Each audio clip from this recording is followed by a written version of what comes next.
बच्चों स्वागत है आपका आपके अपने YouTube चैनल रोजगार विद सचिन पर।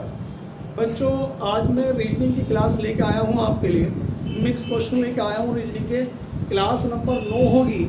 इससे पहले बच्चों मैं 8 क्लास करा चुका हूँ। आइए चलते हैं रीजनिंग की क्लास 9 की।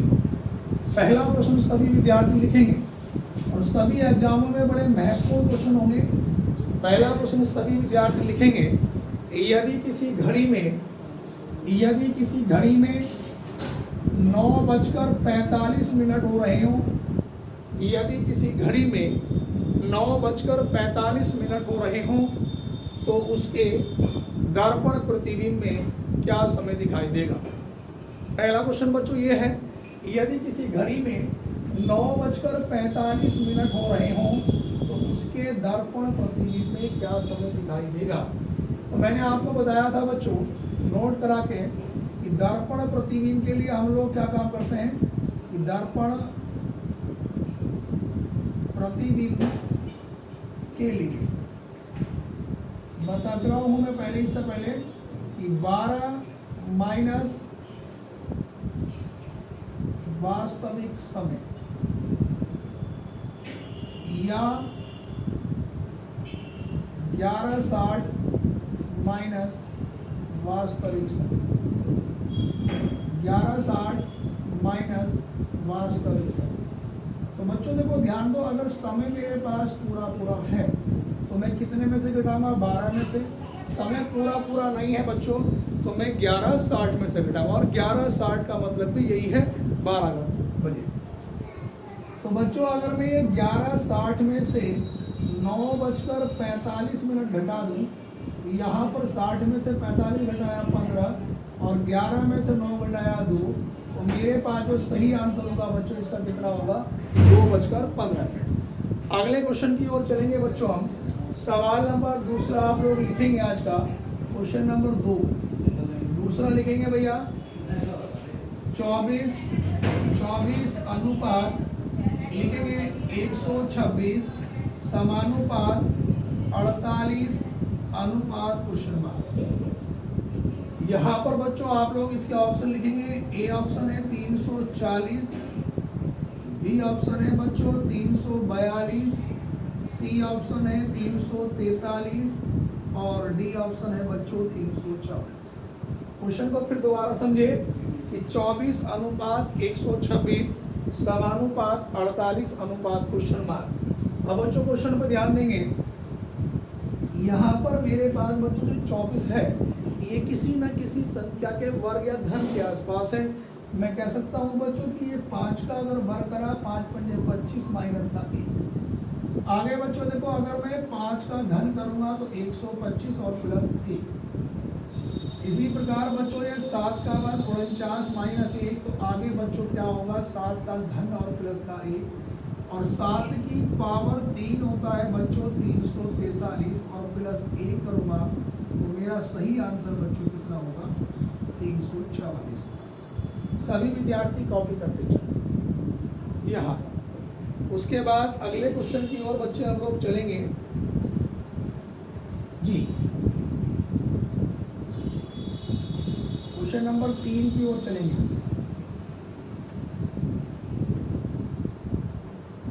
तीसरे नंबर के सवाल पे क्वेश्चन नंबर 3 की ओर चलेंगे हम लोग। लिखेंगे सभी विद्यार्थी कि एक व्यक्ति बिंदु ए से पूर्व दिशा की ओर 3 किलोमीटर चलता है। एक व्यक्ति बिंदु ए से पूर्व दिशा की ओर 3 किलोमीटर चलता है, फिर अपने बाएं मुड़ जाता है और 4 किलोमीटर चलता है, फिर अपने बाएं मुड़ जाता है और 4 किलोमीटर चलता है, बिंदु सी पर पहुंच जाता है। बिंदु ए से बिंदु सी के बीच की दूरी एवं दिशा ज्ञात करें। बिंदु ए से सी के बीच की दूरी और दिशा ज्ञात करें। यहाँ पर बच्चों ध्यान दोगे, एक व्यक्ति था मान लीजिएगा बिंदु ए ये है और यहाँ से वह पूर्व दिशा की ओर कितना चलता है 3 किलोमीटर। अब वो ऐसे खड़ा फिर अपने बाएं मुड़ जाता है तो बायां हाथ का होगा ऊपर और बाएं मुड़ने पर बच्चों कितने किलोमीटर चलता है वो 4 किलोमीटर और बिंदु सी पर पहुंच जाता है। बिंदु ए से बिंदु सी के बीच की दूरी और दिशा ज्ञात करनी है। तो ये कोण कौन सा बन गया हमारे पास? समकोण त्रिभुज। इसका नाम ए, इसका नाम सी, तो बच्चों इसका नाम मैंने क्या रख दिया। और मैंने आपको जब टॉपिक पढ़ाया था तो मैंने बताया था कि जब भी समकोण त्रिभुज बन जाए तो बच्चों हम पाइथागोरस प्रमेय का इस्तेमाल करते हैं, जिसमें कर्ण का वर्ग बराबर आधार का वर्ग प्लस लंब का वर्ग। तो मैं कहूँगा कर्ण कितना हो गया बच्चों मेरे पास ये AC स्क्वायर, आधार कितना हुआ मेरे पास ये AB स्क्वायर, और लंब बच्चों कितना हुआ मेरे पास ये BC स्क्वायर। अब देखो मेरे पास बच्चों ये लंब होगा AC आधार, कर्ण कितना हो गया AC स्क्वायर, तो मेरे पास आधार कितना हो गया बच्चों ये 3 और 3 का वर्ग करा तो 9। BC कितना हो गया लंब 4, 4 का वर्ग करा 16, दोनों का योग कितना आ गया 25। तो जब ये AC स्क्वायर बराबर 25, AC बराबर कितना आ गया बच्चों ये 5 किलोमीटर। अगर वो ये कहेगा कि प्रारंभिक बिंदु से अंतिम बिंदु के बीच की दूरी और दिशा, देखो इस वाली लाइन को आगे बढ़ाएंगे और ये वाली दिशा होती है उत्तर और ये क्या होती है पूरब। उत्तर पूरब के बीच की दिशा को हम क्या बोलेंगे बच्चों? उत्तर। और मेरा आंसर क्या आएगा 5 किलोमीटर उत्तर। इसके बाद मैं क्वेश्चन नंबर चलूंगा बच्चों 4 की ओर। चौथे नंबर के सवाल पे हम लोग चलेंगे बच्चों, लिखेंगे क्वेश्चन नंबर 4। क्वेश्चन नंबर 4 हम लोग लिखेंगे बच्चों 4।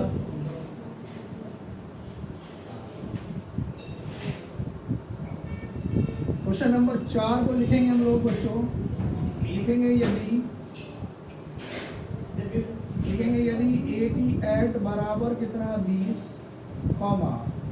BAT बैट बराबर 40 हो तो यहाँ पे लिखेंगे हम लोग MAT मैट बराबर। बड़ा अच्छा क्वेश्चन है, देखो ध्यान दो। यहाँ पर बच्चों मेरे पास A का नंबर कितना है 1 और T का नंबर कितना है 20। अगर मैं इन दोनों को आपस में जोड़ता हूँ 20 और 21 नहीं आता, लेकिन लाना तो 20 है। अगर बच्चों में इन दोनों की गुणा कर दूँ आपस में, BC का नाम 20, फिर उसी प्रकार B का नंबर 2, A का 1, T का 20, BC का नाम 20, 20 दूनी 40। उसी प्रकार M का नंबर 13, A का 1, T का 20, 13 का नाम 13 दूनी 26। सही आंसर कितना निकल के आया बच्चों 260। 13 का नाम 13, 13 दूनी 26, तो कितना हुआ 260। उसके बाद बच्चों क्वेश्चन नंबर में 5 की ओर चलूंगा बेटा। 5 नंबर पे लिखेंगे हम लोग, लिखेंगे यदि MAN बराबर लिखेंगे 415, उसी प्रकार यहाँ पे लिखेंगे RAT रेट बराबर लिखेंगे 912, लिखेंगे MAT मैट बराबर क्या। ये भी बड़ा अच्छा क्वेश्चन है, सभी विद्यार्थी ध्यान देंगे। 5वें क्वेश्चन की ओर बच्चों, तो देखो M का नंबर कितना होता है 13, A का नंबर 1, N का नंबर 14। तो यहाँ पर क्या काम करा गया कि जो डबल अंक है बच्चों उनको जोड़कर सिंगल बनाया गया है। जैसे 1 और 3 कितना हुआ 4, एक सिंगल है ऐसा का ऐसे ही 1 और 4 बच्चों कितना हुआ 5, 415 लिखा हुआ है। उसी प्रकार बच्चों R का नंबर 18, A का नंबर 1, T का नंबर 20।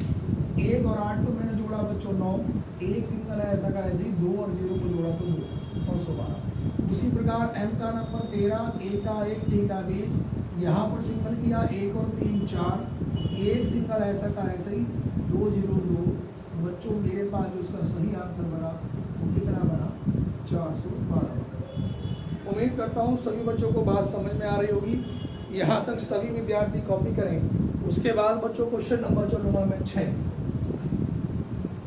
छठे नंबर पे सवाल पे आप लोग लिखेंगे रीजनिंग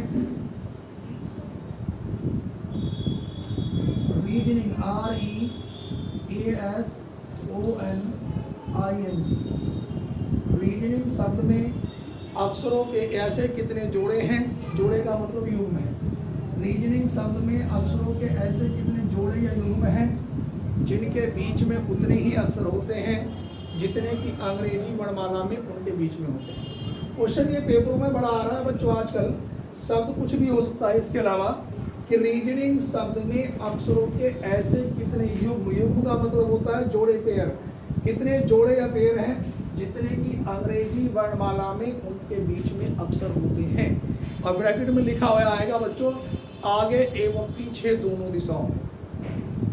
वो जोड़े बनाते कैसे हैं बच्चों? यहाँ पे ध्यान दो, आर का नंबर 18, ई का नंबर 5, ए का 1, एस का 19, ओ का 15, एन का 14, आई का 9, एन का 14 और जी का नंबर बच्चों 7। अभी 2018 सिपाही के पेपर में आया था कि फर्स्ट शब्द में कितने जोड़े हैं। अब जोड़े बनाते कैसे बच्चों? देखो ध्यान, सपोज करिए मान लो यहाँ पे ए है और ये सी है और मैंने इनके बीच में एम लिख दिया। जब मैं ए बी सी डी लिखूंगा बच्चों, ए और सी के बीच में कितने अक्षर होते हैं? एक अक्षर होता है। यहाँ भी ए और सी के बीच में कितने अक्षर हैं? एक है।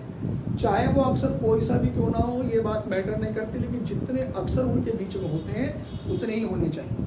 अब देखो ध्यान, सबसे बेहतरीन तरीका आप इनके नंबर डालो 1, 13 और 3। जिस नंबर से चला हूँ, जिस नंबर पे पहुँचना है, उनका क्रम बिल्कुल फिक्स बैठना चाहिए। बीच में कुछ भी लिखा हो उसकी काउंटिंग बच्चों 1 में करनी है। जैसे ए का नंबर 1, 1 के बाद क्या आना चाहिए? 2 नहीं लिखा, 1 2 में 3 पाया, 3 ही उसके पास लिखा है, जोड़ा बन गया ऐसे ही। अब 13 से 14 नहीं लिखा, अब उल्टा भी आएंगे, 3 4 नहीं बना, जोड़ा कितना बना इसमें? 1। तो इस तरह से बनाने होते हैं। अब यहाँ पे आ जाओ सवाल पे, मैं 18 से चलूँगा, 18 के बाद 19 नहीं है, 20 21 22 नहीं बनता। 5 से चला, 5 6 7 8 9 10 11 12 नहीं बनता। बच्चों में 1 से चला, 1 2 3 4 5 6 7। देखो मेरे पास एक जोड़ा बन गया।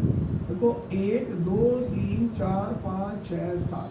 मैं 1 से 7 पे चला, 7 ही उसके ऊपर लिखा है, तो मेरे पास जोड़ा बन गया। वैसे भी अगर आप देखेंगे कि A B C D E F और जी, तो देखो ए और जी के बीच में बच्चे कितने अक्षर होते हैं? 2 और 2 4 और 1 5। तो यहाँ भी देख लो 1 2 3 4 और 5, चाहे वो अक्षर कोई से भी क्यों ना हो, है तो 5 ही। अब इससे कोई जोड़ा नहीं बनेगा। 19 से बड़ा कोई अंक ही नहीं है, बनेगा नहीं। 15 से बड़ा कोई नहीं है, 14 से बड़ा कोई नहीं, इधर से कोई जोड़ा नहीं, उल्टे आ जाओ। 7 के बाद 7 8 9, वो 7 8 9 पे आया, 9 ही लिखा, जोड़े कितने बन गए? 2। वैसे भी जी एच आई के बीच में एक ही अक्षर होता है। अभी 7 का काम खत्म नहीं हुआ, लास्ट में लेके जाना है। 7 8 9 10 11 12 13 14 15 नहीं बनता। फिर 14 15 16 17 18 19 20 21 नहीं बनता। 9 10 11 12 13 14 15 नहीं बनता। 14 से 15 जोड़े कितने बने? 3, आगे नहीं बनेगा। 15 से नहीं बनेगा, 19 से नहीं बनेगा। जोड़े कितने बने भैया? 3। तो हमारा जो सही उत्तर होगा बच्चों, इसका उत्तर क्या होगा? इसका सही उत्तर क्या होगा बच्चों? 3 होगा। उसके बाद अगले क्वेश्चन की ओर हम लोग चलेंगे बच्चों। यहाँ सभी विद्यार्थियों ने कॉपी कर लिया होगा। इसके बाद मैं अगले क्वेश्चन की ओर चलूंगा। कॉपी कर लें सभी विद्यार्थी।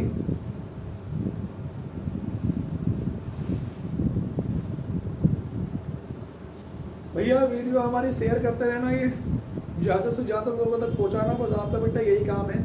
जो लोग वीडियो देख रहे हैं, इतनी सपोर्ट की आवश्यकता है। आगे चलेंगे सवाल नंबर 6 के बाद बेटा हम सवाल नंबर चलेंगे 7।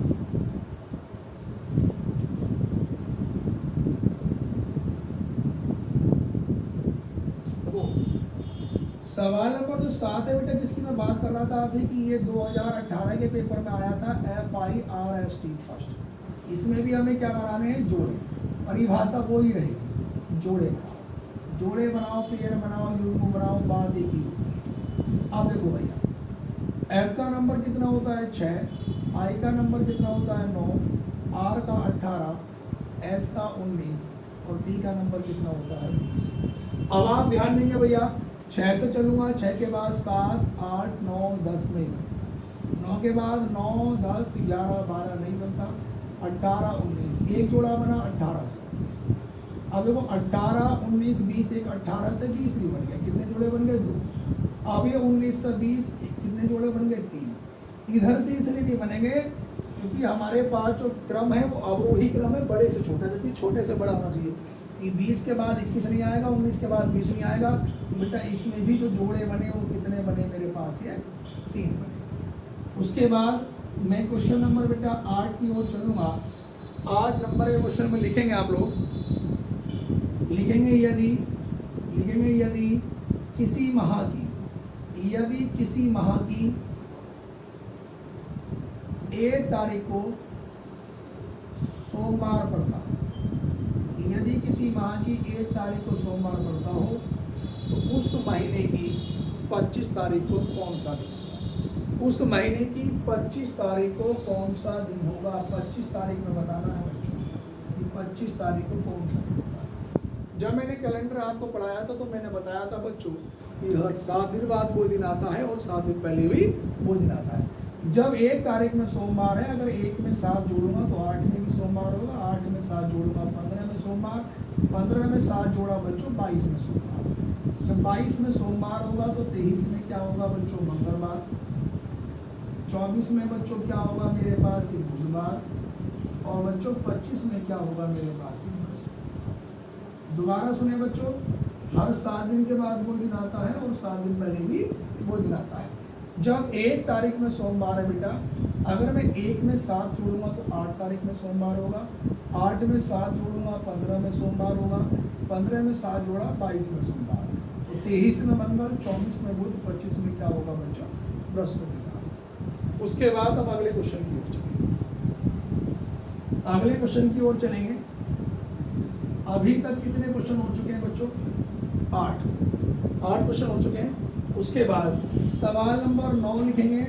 इसमें लिखेंगे पति कमा पत्नी एवं परिवार। पति पत्नी एवं परिवार के बीच कौन सा आरेख संबंध दर्शाता है? पति पत्नी परिवार के बीच कौन सा आरेख संबंध दर्शाता है? देखो बच्चों, मेरे पास ए ऑप्शन ये रहा, उसके बाद बच्चों बी ऑप्शन ये रहा, इसके बाद बच्चों मेरे पास सी ऑप्शन ये रहा और बच्चों डी ऑप्शन मेरे पास ये रहा।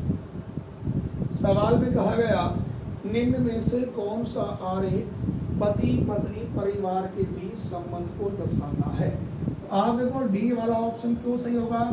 क्योंकि पति और पत्नी दोनों ही किसके अंतर्गत आते हैं? परिवार के अंतर्गत दोनों ही आ जाते हैं। उसके बाद बच्चों क्वेश्चन नंबर 10 पे हम लोग चलेंगे।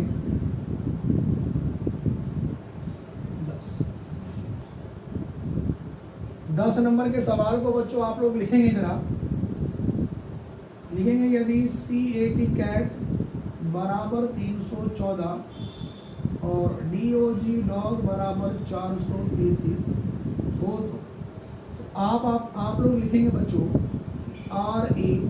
RAM का कोड क्या होगा? यहाँ पर ध्यान दो बच्चों, C का नंबर 3 ये लिखा, A का नंबर 1 लिखा, D का तो 20 होता है, लिखा 4, यहाँ पर D का 4, तो मुझे पता है कि A का भी सही है, C का भी सही है, D का भी। तो हो सकता है कि उसने इंग्लिश अल्फाबेट को D तक तोड़ा हो, कि मान लीजिएगा इस प्रकार से तोड़ा हो कि A B C और D, E F G H I J K L M N O P Q R S T, इस प्रकार से आगे तक तोड़ा हो। तो देखो जैसे 1 2 3 4 4 में तोड़ा, फिर 1 2 3 4, 1 2 3 4, 1 2 3 4, 1 2 3 4, एक के बाद U V W X Y Z, इसको भी 1 2 3 4 और 1। अब देखो C के नंबर क्या नंबर है? 3 ही लिखा, A के ऊपर 1 ये लिखा, अब D के ऊपर कितना नंबर है? 4 ये लिखा। अब D के ऊपर कितना नंबर है भैया? 4 ये लिखा, O के ऊपर 3 ये लिखा, G के ऊपर 3 ये लिखा। उसी प्रकार R के ऊपर कितना नंबर है बच्चों? 2, A के ऊपर 1, M के ऊपर 1। तो मेरे अब सही उत्तर क्या हुआ बच्चों? 211 राइट आंसर। बच्चों बाकी क्लास आप लोगों को कल कराएंगे और उम्मीद करता हूँ सभी बच्चों को हमारी क्लास बहुत पसंद आई होगी। जितने भी विद्यार्थी हमारी वीडियो देखते हैं बच्चों, सभी कमेंट करके हमें ज़रूर बताएं कि हमारी वीडियो कैसी लगी। धन्यवाद।